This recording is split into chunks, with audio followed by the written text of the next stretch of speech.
Alassane Ouattara livre des armes suspectes au Burkina Faso qu'il drague car il jalouse le Mali.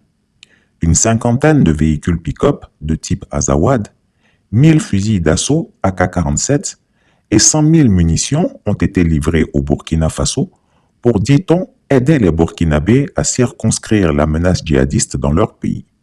Rappelons que le Burkina Faso, qui partage 540 km de frontière avec la Côte d'Ivoire, est en proie au terrorisme depuis 2015. Pourtant, dans le même moment, il est fait état de 72 ex-combattants ivoiriens en partance pour Odiné via Tengrela depuis 4 heures du matin ce 21 mars 2023. Mission : récupérer des armes lourdes.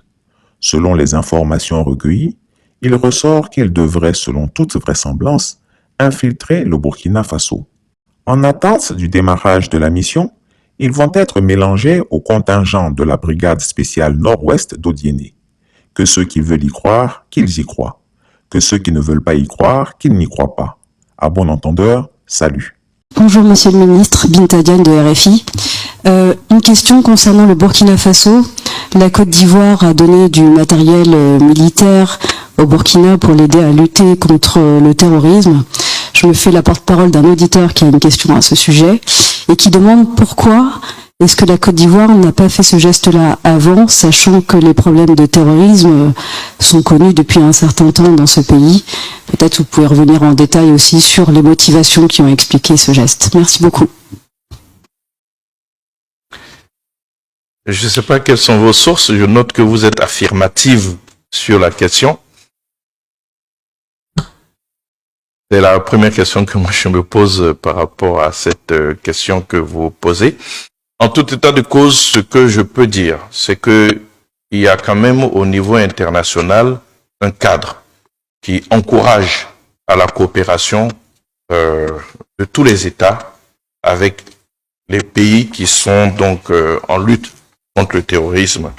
Il y a au niveau des Nations Unies, donc dans le cadre de la stratégie mondiale de lutte contre le terrorisme, des résolutions qui ont été prises pour encourager cette coopération. Même au niveau de la CEDEAO, il y a eu un protocole qui a été donc également pris afin de faciliter cette coopération entre États qui luttent contre le terrorisme. Et quand nous descendons à une échelle plus petite, vous avez l'initiative d'Accra qui regroupe un certain nombre de pays qui sont aux prises donc avec cette lutte contre le terrorisme. C'est autant de cadres qui permettent donc la coopération, parce que on le dit, c'est trivial aujourd'hui, aucun pays ne peut lutter seul contre le terrorisme.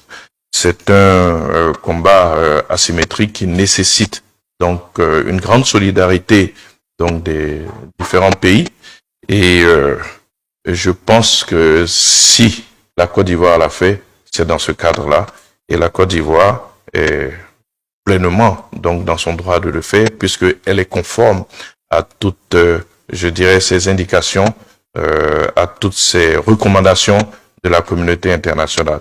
Je voudrais rappeler que le président de la République, quand il était à la tête de l'UEMOA, vous en souviendrez très certainement, avait facilité donc la fourniture de moyens aux 3 pays que sont le Mali, le Niger et le Burkina, afin de leur permettre de faire face à la lutte contre le terrorisme.